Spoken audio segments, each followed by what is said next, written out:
Okay guys, hopefully this one works. So this video is going to be based on how I do the parking method. Now, the way I do it doesn't mean it's the correct way of doing it. It's just the way that I find it easier to do. So you may see other videos out there that do this completely different to how I do. So feel free to watch theirs and choose which option you think is going to be the best for you. So I'm going to go through two different options. One is like parking on the diagonal, and the other one is like parking either row by row or doing it square by square, so 10 block by 10 block. So as you can see in front of you, there's a slight mock-up of a page that I've just made up. So I didn't have any graph papers, I've just had to kind of draw it myself. So this is just to give a rough idea, so you kind of know how it all works. So as you can see across the top, there are numbers 1, 2, 3, 4, 5, 6, and now I do know how to count. 5, 5, so that means that that is the same symbol as this one, 7 and 8. And then you'll see different numbers throughout. That is just where like a set color will reappear again within that set of block.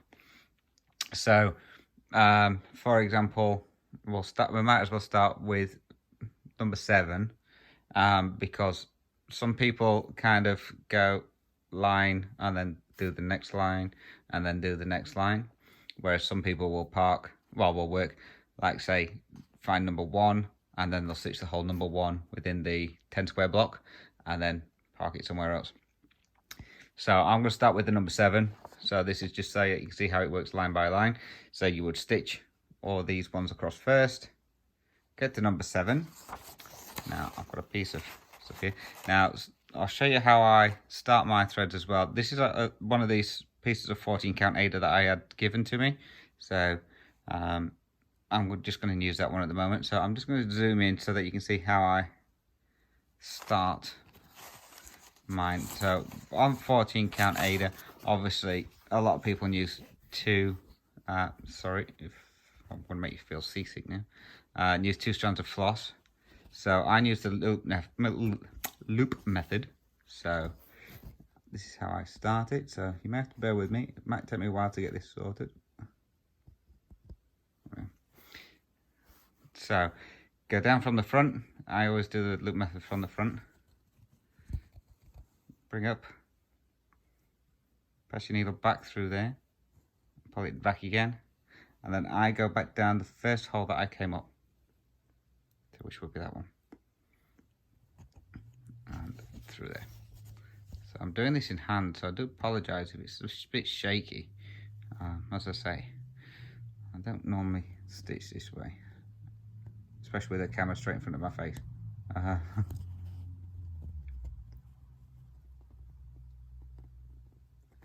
going to swap hands because I don't use my left hand at the top. I do apologise for the shaking, guys. I may have to redo this video. So, right. And then up there. So this is just how I do my stitches. I apologise if my hand gets in the way. Try and keep it out. So that we're counting as number 7. So bring the chart back in. So that's number 7, and then the next place it will reoccur will be the one diagonally opposite it. So if you're parking, you would then come up. Now I always do my crosses from bottom left to top right, then bottom right to top left. So just depending on how you park, you'll park your thread then in your next piece of cross. So in my case it's this one. You pull it up and park it off, and then that is it then in place for the next one that you do. So let me do a different color. I kind of came prepared. This is how I thread mine as well. So doing 2 strands, I just get one strand of floss, then I fold it in half,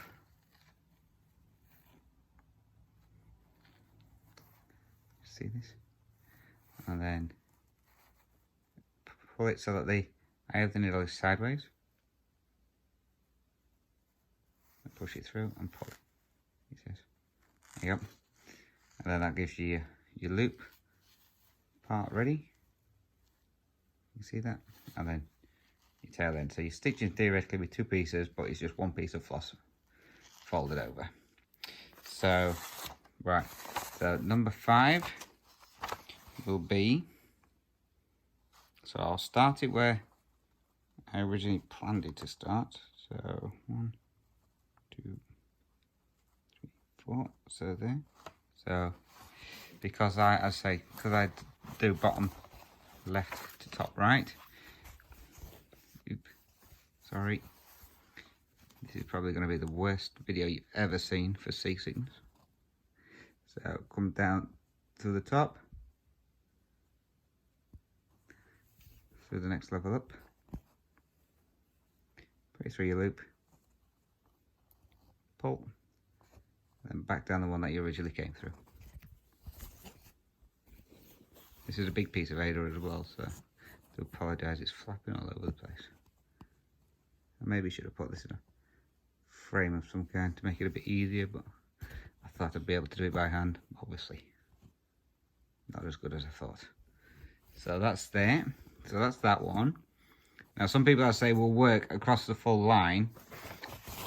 So for example, with this one, they would do the first number 5 and then they would park it there, then do number 6 and park that wherever it needs to go next, and then pick up number 5 again and do that one and then that stitch and then park it where it becomes next. So I'm just gonna do the 2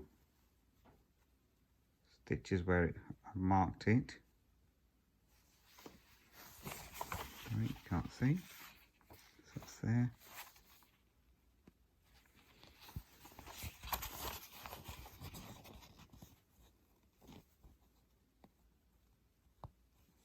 Can you tell I really can't stitch in hand?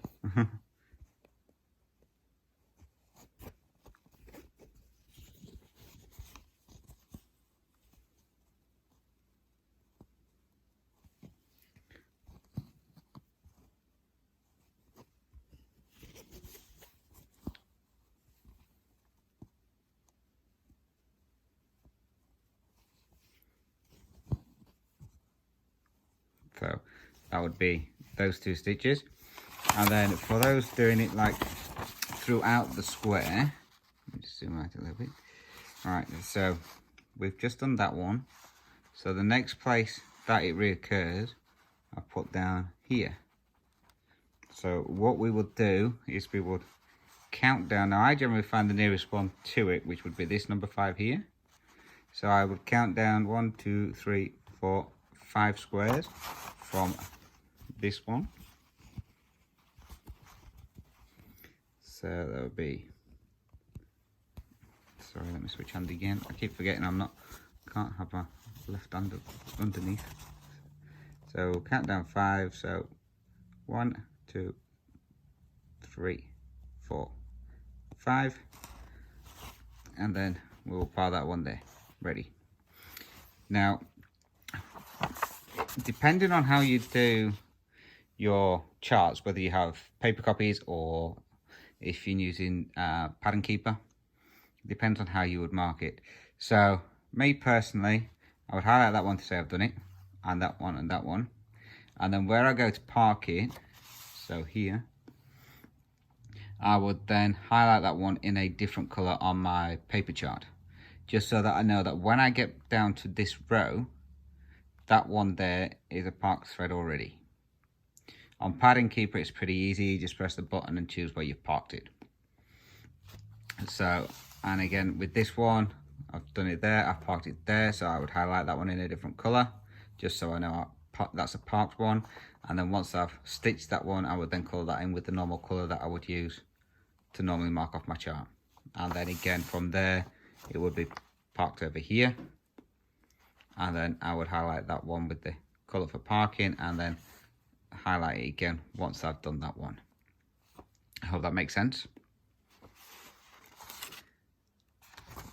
So as you can see, so with the charts, so this is number 7, and then I parked it directly underneath. Let's bring it back in again.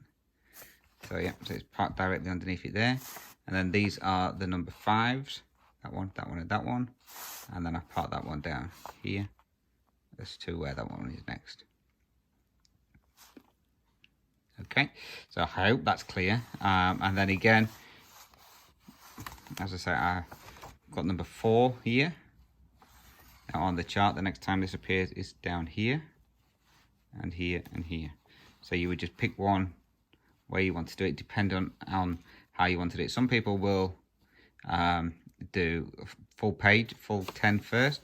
So they would do that number 4, and then they would work out the route. So there'd be this number 4, this number 4, this one, then over to here, do these ones, and then that's the last one they'll stitch in, say this block, and then the next number 4 may be like under here, which is on the next block of 10. So they would just park it in that one there, and then that's ready for the when you get onto that block. So it's already in place, so you don't have to worry about threading or ending your stitch. If for any reasons that there are no more colours, I mean, I personally just park within the next 10 blocks, next full square, sorry, not 10 blocks, in the next full square.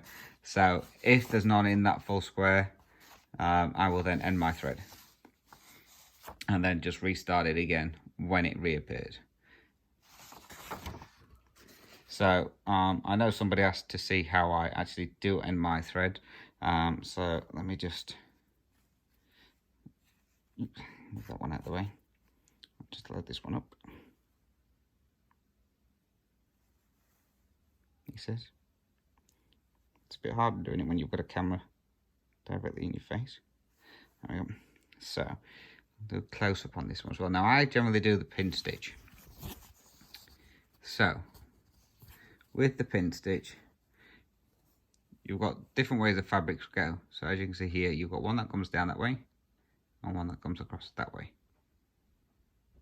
So depending which one you're wanting to do, so generally I do prefer the ones going this way. It just seems a lot easier than it is going that way, for me anyway. So let me just do this stitch and then I'll show you how I do it.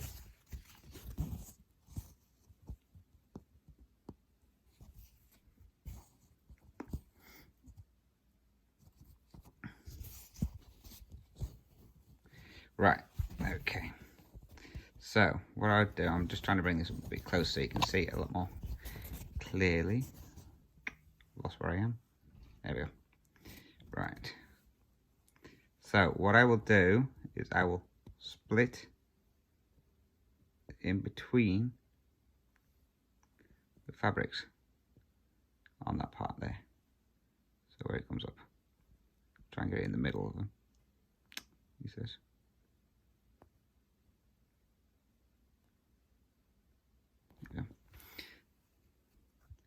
So split it there like that. So this is right at the very bottom of it. You then bring your needle up, go back down in the middle. So sometimes you may have to just push through a little bit harder just for it to go through there. And then what you then do is you come up at the top of that same part, but because obviously you've not gone all the way through, you've gone down in the middle part there, you just come up with the top of it, then go back down into the middle part,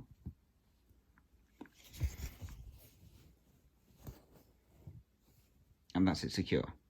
Now you can either flip your piece over and then trim your piece of thread, or I just come back up again at the bottom, bring it up, and then I will snip it there. And then that is nice and secure. And obviously make sure you choose a relevant colour. So if, for example, you're going to stitch white next, don't park a black one underneath it, because you'll probably still see that. Or you might just see parts of it popping through. So your best off is, if you know you're going to be doing another black or a dark colour, then do it that way. If you're not, if all the rest of your colours are going to be light and you don't want to risk the option of that coming through, then I would just end it behind your stitches like you normally do. You know, just turn it over and run it across the last few stitches just to pin it in place that way. So that's that one. So the next version is the diagonal stitching. So if you bear with me just 2 seconds while I just get my piece of paperwork for that one. Okay, right, so for the next one then, this is diagonal parking. Now, I use this one on one of my Heaven and Earth ones, which is my Supersized Tiger family one. So this part here is like kind of where your diagonal comes down from the last page. So these scribbled out parts are just where stitches already are. So again, these are like your stitches going across the top, so where it's repeated. But with this one, obviously you're going across 10, but the next row you're only doing 9, then the next row 8, and so on, until you get to the bottom of this is what this is, your next square. So then you'll have, your line will come over from the previous square into your current square. So with this one, I've already put a couple of stitches in while I was getting ready. So let me zoom in. So here, as you can see, we've got 3. So these are the number 4s. So we've got that one there, that one, and then I've parked my thread in there, ready for the next one. The darker colour there is the number 6, which is that one, and I parked it there, ready for the next one. So again, with your diagonal stitching one, you can do it 2 ways. Again, you can do it line by line if you wish. So for example, if number 6 was further down here, you would stitch that one and then park it down here, ready for when you get to that on that row. I personally complete each colour on the square first and then park it in the next square.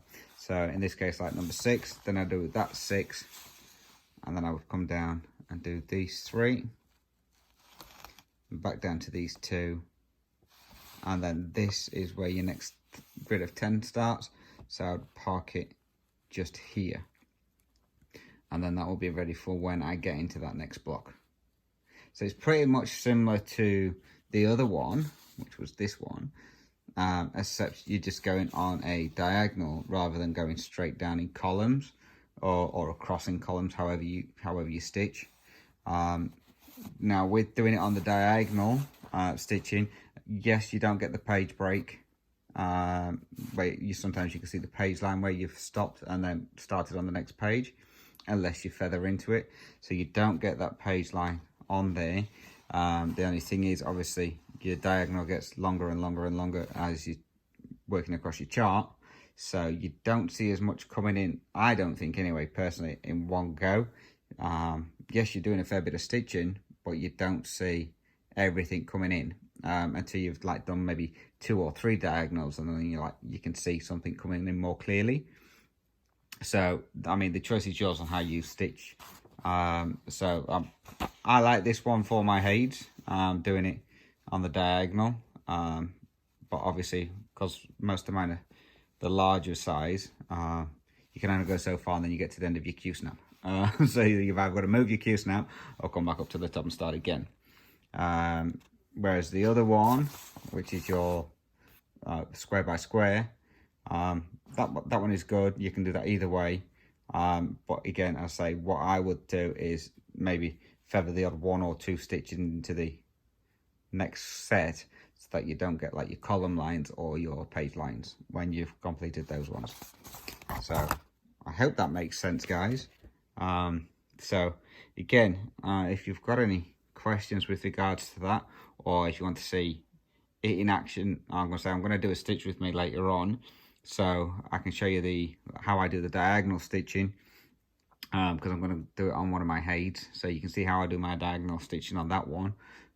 So you'll see how I colour complete each section and then park it in the next one or in my thread, whichever way it ends up on the pattern. So if you want to see how I do that, then I'll show that in my next stitch with me video. With regards to like the full square one, generally I don't do square by square. Some of mine I'm just doing like cross country, so it just goes everywhere until the thread runs out, and then I'll start another thread. So I generally don't do this one. I normally just do the diagonal stitching, to be fair. So I hope that helps, guys. But again, as I say, any questions, feel free to pop a comment down below, and I'll either get back to you within this video comments, or I'll save it until I do my next update, and then I will do it all on there and answer any questions that you've got, and if needs be, again, do any separate kind of tutorial on that one. So again, I do apologize for the shakiness. I didn't realize the fabric was going to move around quite as much as it did. So if I'd known that, I'd have probably put it in a frame of some kind, or a hoop, just to keep it a bit more straighter. So, but there we go, guys. That's how I do my parking. So as I say, it's not the only way. I'm not saying mine's the correct way. There are different people out there who do different methods. Feel free to look through or watch their videos, see how they do it. You may find that one of theirs is easier than the way I've gone through it, and that might work out better for you. Or you may find that my way is easy enough to follow, and you'll pick up mine. So, but either way, all is good. So again, stay safe, guys. Happy stitching, and I'll catch you in my next video. Bye bye.